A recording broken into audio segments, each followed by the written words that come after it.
The Prime Minister is in Oakville this morning making an announcement there. Let's listen in. Everyone for being here. To my colleagues, Anita and Pam in particular, thanks for hosting us here in Oakville. Prime Minister, good to be with you. Karina, the first time I'm seeing you in person since the new edition. Congratulations. And to everyone from the region, thank you so much for hosting us today. We have to solve the housing crisis, and if we're going to do that, we need to build more homes and build them by the millions. One of the reasons that it's become difficult to build homes at pace over the last number of years is home building has become very expensive.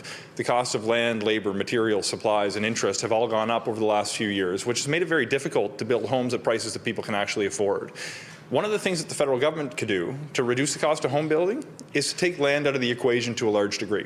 And that's where the initiatives around public lands is going to come into play. If you actually contribute public land and make it available for home building, you can reduce the cost of home building immediately by removing the input costs of construction. This allows a reduced cost of construction, but importantly, it also allows you to build homes at prices that more people can afford. Now, there's a number of different ideas floating around Ottawa these days about how we should use federal lands to build more homes. And I got to say, the pitch that we're seeing from the Conservatives is extremely short-sighted. They're talking about a fire sale to get rid of 6,000 properties to the highest bidder, which isn't going to reduce those input costs of construction, which isn't going to allow them to actually build homes at prices that people can actually afford. What we've come up with is a plan that's going to make a meaningful difference that does a couple of key things. First, we're establishing a land bank through the acquisition fund that the Prime Minister described a moment ago. But we're also going to be unveiling in the months ahead a new digital mapping tool that will identify all of the federal parcels of land in this country with a scale that grades them according to appropriateness for home building, with details around proximity to job opportunities, access to infrastructure, proximity to transit, and other features that make them desirable to build more homes. We're also going to be pursuing a new strategy of leasing, as the Prime Minister mentioned moments ago. This is very exciting because it allows us not only to put the lands in the hands of builders who are going to build more homes, it allows us a greater degree of control over what kinds of homes are going to be built. It's going to allow us to build more affordable housing. It's going to allow us to ensure that the homes that are being constructed are offered at prices that ordinary Canadians can actually afford. And what's exciting to me is this is the kind of projects that people are going to touch and feel.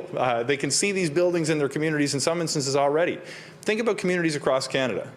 If your community has a post office, an armory, an office building, or a piece of vacant land that a different level of government owns, we're going to be able to build homes on those particular properties. If you ask people in any community in this country whether they have properties like that in their community, almost everybody's going to say yes. This is an opportunity to help build homes not just in our biggest cities, but in every part of the country.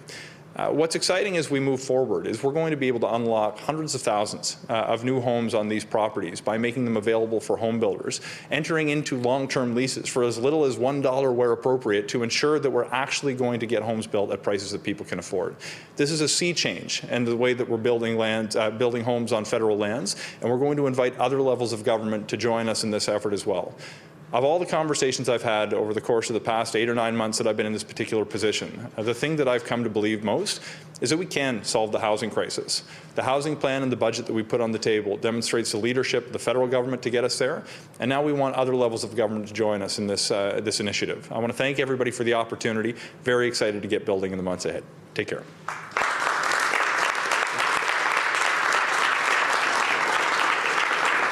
Nous allons maintenant commencer avec la période des questions. We will now start with the question and answer period. First question goes to David Lee from the Oakville Beaver. Hello, Prime Minister. Just wondering if you could talk a little bit about how this plan will specifically impact Halton. I'm not sure if you have any idea how much federal land would be unlocked here or how many houses could be built on this federal land. We have federal land right across the country, but we also know there's public land owned by municipalities and sometimes the province that is not being utilized for development because of charges or costs or just an inability within the local budget to actually get that rolling. So what we're proposing is not just moving forward on long-term leases of federal public land to developers to build that affordable housing that will be there for generations to come, but also to work with municipalities to say, if you want, we will take this unused land off of your hands. We'll pay you well for it, and with the money that we pay you for, you're going to be able to develop affordable homes on that property. And public lands should stay public. The idea that we'll put long-term leases to make sure that we're remaining accountable to Canadians to keep affordable homes on that for the next 99 years, for example, is really, really important, because public lands should stay public and should remain in the public interest in serving the most vulnerable members of the public. And that's a direct contrast, not just with what the Conservative government previously did when they sold off federal properties in a fire sale to try and balance the books at all costs just in time for an election, but it's also, as Sean mentioned, Pierre Poilievre's plan for housing right now. Sell off public lands to the highest bidders. Well, if you're selling off public lands to the highest builders to build homes, what kind of homes do you think that developer is going to build if they're paying top dollar for federal lands? And once the federal government sells off a piece of property, it's gone forever. The public no longer owns it for a one-time boost to a budget. That's not the kind of vision that solves this housing crisis. So right here in Halton, we're going to be rolling up our sleeves with all the different municipal leaders to look carefully at land that's been underutilized, that's been remained vacant, that has opportunities to build good homes on it, and the federal government is going to step up with that partner to keep that land public for the long term, but get building homes people can afford on it right now. That's our plan for right here in Halton, right across the GTA, and indeed right across the country. Follow-up? No, I'm great. Thank you. Follow-up. Okay. Next reporter. Hi, Michelle Song with CBC News. Your opponent was photographed posing with anti-carbon tax protesters flying F. Trudeau flags. In the video, Pierre Poilievre is heard saying that you are a liar and everything you say is, quote, bullshit. Can we get your response, please? Every politician has to make choices about what kind of leader they want to be.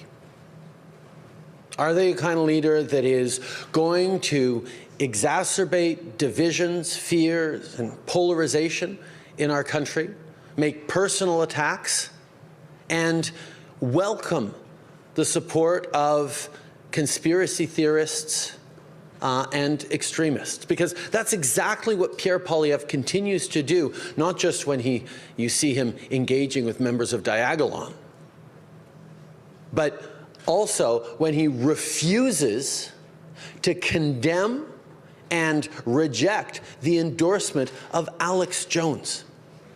Alex Jones is a proven liar and conspiracy theorist who has to pay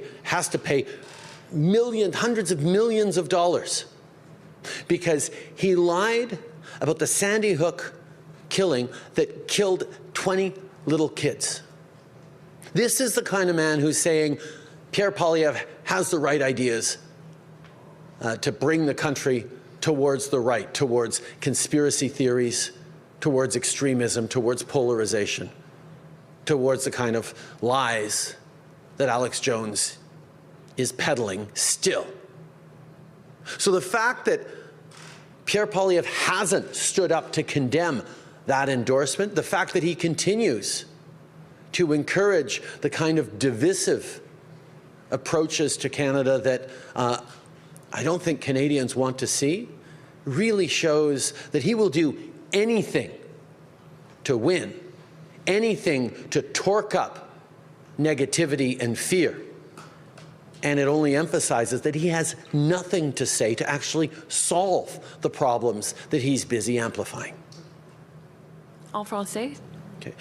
Je pense qu'une des choses qu'on voit, c'est que M. Poilievre a choisi d'être un politicien qui cherche la division, la peur et à encourager des extrémistes de droite, que ce soit Diagolon ou que ce soit en acceptant l'endossement de Alex Jones, un théoriste du complot et un menteur prouvé des États-Unis, qui a nié la réalité du meurtre, de la tuerie à Sandy Hook. La réalité, c'est que tout politicien doit choisir le genre de leader qu'ils vont être.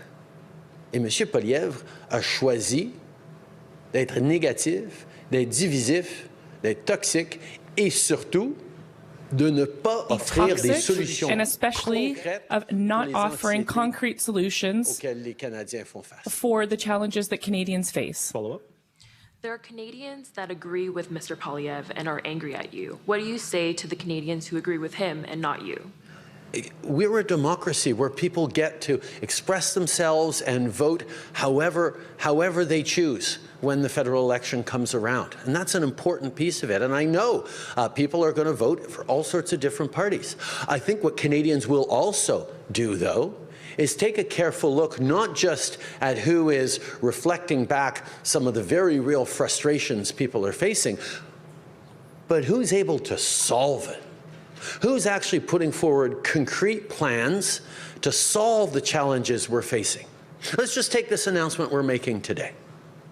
We're announcing that the federal government is going to get in the business of long-term leases for properties to build on public lands to build affordable housing. That contrasts with Pierre Poilievre's plan for public lands, which is to sell them off to the highest bidder so developers can make money off of them and build homes. That won't create a single affordable home. That brings in money to balance the budget at all costs, but it leaves Canadians out in the cold and does not solve the housing crisis. At least he's consistent. When he was housing minister, selling off public lands was what the previous Harper government did as their housing strategy, and is part of why we're facing so many challenges on housing today. We are solving these problems, and when time comes for the election, I know Canadians are going to be very, very thoughtful about what kind of country we want to live in. What kind of choice are we making about the future we're building? Are we solving the challenges we're facing, or are we just exacerbating and amplifying them? I trust Canadians to be reasonable. En français. Monsieur Poilievre est en train de mettre de l'avant Mr. une vision de Poilievre ce pays. is sowing division in this country. Met l'emphase sur les divisions He's focusing on et sur divisions une amplification des anxiétés et des and peurs, on amplifying la the colère. anxieties and Beaucoup de gens fears sont en train de sentir. that many people are Le feeling. problème, c'est que d'amplifier la colère, ça ne résout The problem aucune is that solution. anger Aucun doesn't problème. solve Ça ne propose anything. aucune solution. It provides Prenons no par exemple le solutions. contraste de l'annonce qu'on est en train de Let's faire take, for aujourd'hui. example, the announcement we're making Poilievre today. propose de vendre Mr. Poilievre des is terrains proposing publics to à des sell off développeurs public à de lands très to bons prix, developers à at des very prix très good élevés prices, at very pour high pouvoir prices, I should say. équilibrer le budget. And he would do so to Mais balance the budget. Ça va mener à However, des développeurs qui vont bâtir That will just des lead to projets de developers luxe sur les building terrains publics. luxury projects on Notre public lands. proposition, c'est, In de contrast, garder our le proposal contrôle de ces is to terrains keep en control over permettant aux those lands développeurs de by bâtir allowing pour le long developers terme to build for the long des term, logements abordables. and they would build C'est une façon affordable d'assurer housing. l'abordabilité pour des This is années one à way venir. that we can assure Et affordability le for contraste years est to très come. clair et le The choix contrast is sera quite très clear, clair pour les and the Canadiens choice sur will be quel very genre clear de as pays well for Canadians on what nous kind voulons of vivre country dans les we années à want to venir live pour les in the years générations to à venir. come and for Est-ce qu'on future amplifie la generations. colère Are we ou est-ce going qu'on to va amplify that résoudre anger, les problèmes? or are we going to solve C'est le choix problems? des Canadiens et That's the je suis choice très Canadians confiant have to que les make, Canadiens and I'm vont very rester confident raisonnables that et Canadians responsables will be dans leur reasonable and responsible in their choice. Hello, Mr. Prime Minister. Ben Brown, Oakville News. What would you say directly to Canadians who think your measures aren't strong enough to tackle the housing affordability crisis? I agree that we're going to continue to do more and more, and that's why the federal government alone cannot solve everything. That's why I'm so glad to be here with so many strong municipal leaders. That's why so many of our proposals are expecting provinces to step up with similar levels of ambition.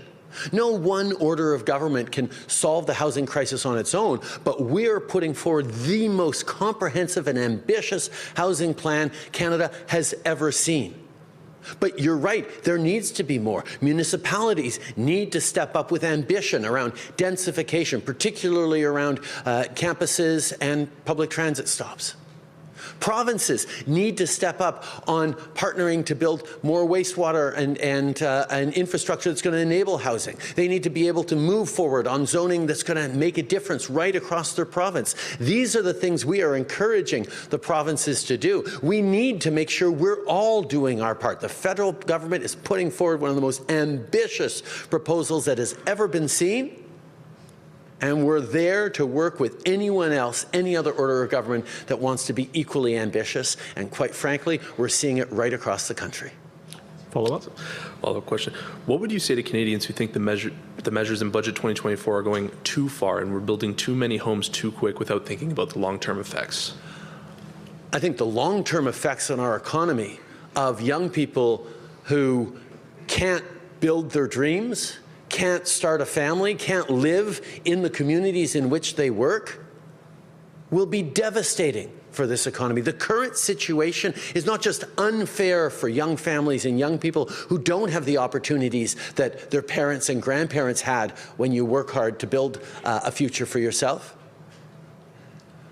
but being there to partner with them and ensure that they can afford homes, that we can restore the idea of fairness for every generation, to ask the wealthiest to pay a little bit more, to bring down the costs of rentals across the GTA, across the country. These are the things that get resolved when we build homes.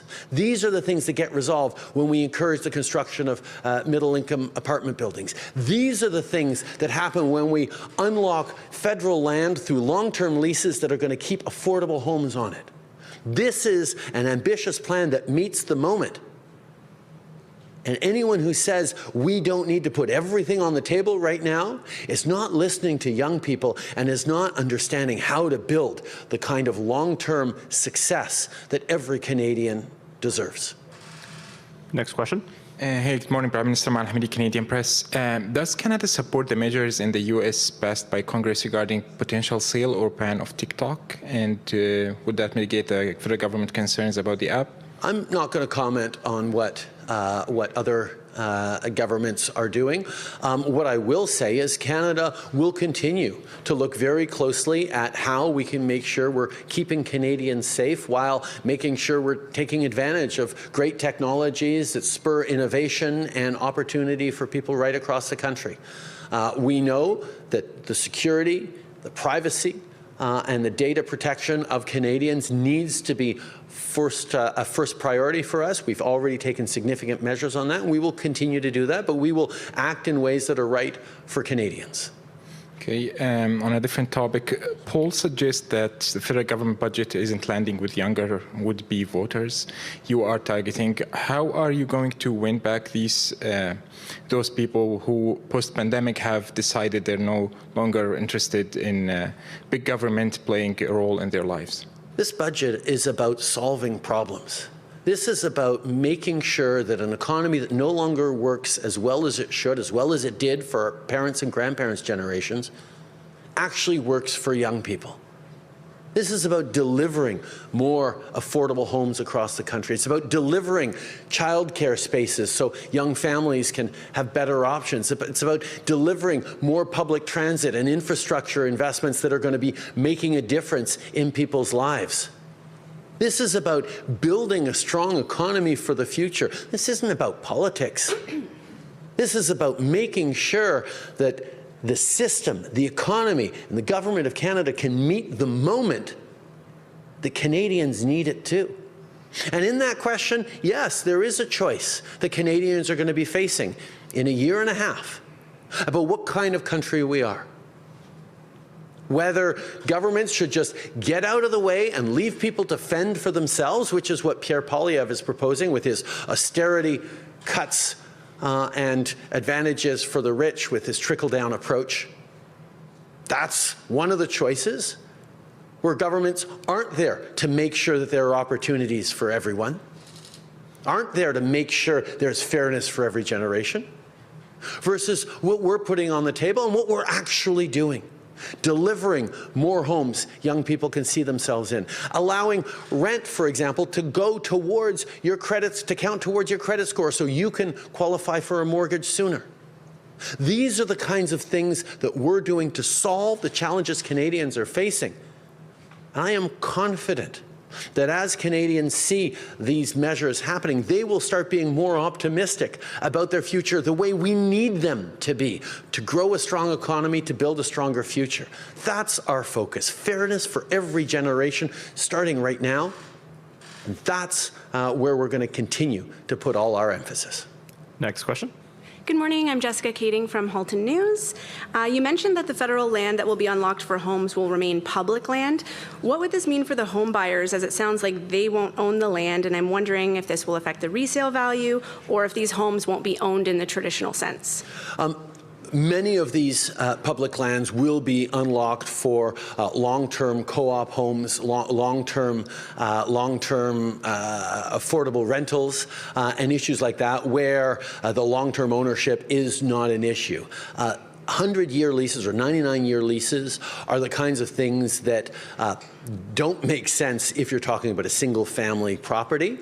But as soon as you're talking about row homes or cooperatives, make a lot more sense. And those are the kinds of things that ensure that not just right now or for the next 5 years, but for the next generation, the federal government retains a level of control and accountability over what actually gets built on these so they don't get flipped over into luxury condos after a generation. We need homes for the long term, and that's exactly what this plan is all about. But I'll turn to Sean to talk a little more about the long-term lease impact. Sean. Certainly. Thank you, and I think it's an important question, but one of the things you have to understand when you're looking at different housing markets is that every kind of housing is connected to one another in a given market. So when we're able to build more affordable housing or more cooperative housing under a long-term lease on federal lands, that's going to take a lot of pressure off the market that exists inside a given city with the housing stock that already exists. It's also going to create an opportunity for more people to be saving up for that down payment while they may be renting a place on the properties that are developed as a result. So you can't look at any one part of the housing plan in isolation, because if you only do one part, you're destined to fail. But if we're able to build more affordable housing, in particular on federal lands, by reducing the cost of construction in exchange for commitments that it's going to be made available at affordable prices, you're then going to take a lot of pressure off in the market in adjacent neighborhoods. It's going to allow more people to save up to buy. And keep in mind that we're not just hoping that works out. We've also got policies in place that are designed to help a young person who's seeking to buy. The Prime Minister's mentioned using a person's rental history as credit. We've also got new measures that offer tax-free savings opportunities for people who are struggling to save up with a down payment, and new measures that will allow you to amortize the purchase of a new home from 25 to 30 years that will also reduce the monthly mortgage costs. So every step of the way, we've tried to base this plan not on what's going to work for the people who administer the system, but the people who rely on it, the people who are saving up for a down payment, the people who can't make a rent or mortgage payment. So the move towards building more affordable housing on public land is going to have an enormously positive spillover effect into the market more broadly, but it's going to provide very direct support to the people who will live at more affordable prices on the new homes that are built on those specific parcels. Thank you. Follow up? Yes, I was wondering about the rent payments that are going to count towards the credit score. Would this apply in cases where you're renting from a private, like they own the house and you're renting directly from that landlord? Yes, we are trying to work with banks and institutions. Quite frankly, banks want this. Banks want to have more potential customers to grant mortgages to. We know that more and more landlords, even private landlords, are going to more digital systems that'll leave for an accountability. Your credit score hasn't counted rent, in part because rent wasn't as high as it is now and was not as significant event for expense as it is becoming now, but also because rent is not credit. Rent is a payment you're making every month that shows that you are reliable and responsible in your ability to pay a $2,000 rent. But if the bank then can't see that you've paid your $2,000 rent every month on time like clockwork for years, they should know, wow, you're going to be able to afford a $2,000 mortgage or a $2,500 mortgage as you move forward. You're a reliable consumer. These are the things that are very exciting. But again, Sean has more details on this. Yeah. Certainly. So this particular policy is going to benefit from two changes that we made that will make it easier for a person to use their rental history to build credit if they choose. The first is amending the Canadian Mortgage Charter, which is going to provide an opportunity for people to know that they should have an expectation when they go to their financial institution. If they wish to have their rental history count towards building credit, that's something that they can do. But the big opportunity here is through open banking, consumer-directed finance. The changes that we're making that's going to empower people to use their own banking information in a way that they see fit is going to allow them to reach out to a service. And some of these services exist today, but struggle because the infrastructure is not in place. The digital infrastructure is not in place to allow them to scale. There's a Canadian company called Borrowell that offers this service, but runs into challenges because it's not easy for people to say, I want to report my rental history. This can happen automatically as we move forward with the consumer-directed financing program that was actually included in the federal budget recently, where automatically, because they have a digital account with their financial institution, will be able to have that payment that comes out every month at the same time be reflected and automatically build up their credit. So Canadian companies already have relationships with credit bureaus for this purpose, and we're going to make that easier by moving forward with a consumer-directed finance regime. At the same time, we amend the Canadian Mortgage Charter. Thank you. Last question. Hi, CTV News. Question, yesterday you said people in Saskatchewan would get the full carbon rebate back despite Premier Moe saying he won't collect it on home heating. Why have you now changed your position, and what does this mean for other provinces who also refuse to collect? First of all, there's been no change in position. We believe that delivering money to Canadians through the Canada Carbon Rebate is a good thing for the fight against climate change and a good thing to help with affordability. In fact, in federal jurisdictions where the backstop is applied, that is most provinces, 8 out of 10 families, particularly middle class and low income families, get more money off of the CCR check that just landed last Monday on April 15th than they pay out on the price on pollution. And that was core to our designing of a way to fight climate change in a way that supports affordability for Canadians. And that's what it's doing right across the country, putting more money back in people's pockets and fighting climate change at the same time. Now, Premier Moe has decided that he doesn't want to pay the money to CRA that he is owing. We're not going to penalize the people of Saskatchewan or in any jurisdiction for that, because we have faith in CRA, which is an independent agency, to collect the money that is owed. I don't know about you, but having an argument with CRA about not wanting to pay your taxes is not a position I want anyone to be in. Good luck with that, Premier Moe. CRA is an independent organization that is very, very good at getting money it is owed from Canadians, from businesses, and now from provinces if it has to. We don't have to do anything as a federal government. The CRA is independent and will go through its proper judicial legal processes, and I have no doubt it will get there eventually. In the meantime, Premier Moe's ideological opposition to fighting climate change and putting more money in the pockets of Saskatchewan families shouldn't punish those Saskatchewan families. So we will continue to step up with $1,800 this year for a family of 4 in Saskatchewan with the Canada Carbon Rebate, which again is more than the average family pays on the extra price on pollution that continues to apply. The other issue is that in places like Saskatchewan, there's a rural top that is right now at 10%, but is on its way to 20%. The reason it's not already at 20%, wasn't at 20% on Monday for rural regions across the country, is because Pierre Poilievre and the Conservatives are continuing to stall and block the legislation that would double that rural top-up. So their opposition to action against climate change is actually harming the very rural communities that often vote for them, and that's something that we also don't think is right. But it's a good example of where the Conservative ideology is harming families that actually need support from the government right now with the cost of everything, even as we continue to step up in the fight against climate change. This concludes today's press conference. Thank you, everyone. Merci beaucoup tout le monde. Thank you. Okay, listening in as Prime Minister Trudeau speaking live in Oakville. He was just taking quite a few questions from reporters, also in the community, making an announcement when it comes to affordable housing and working with municipalities on that.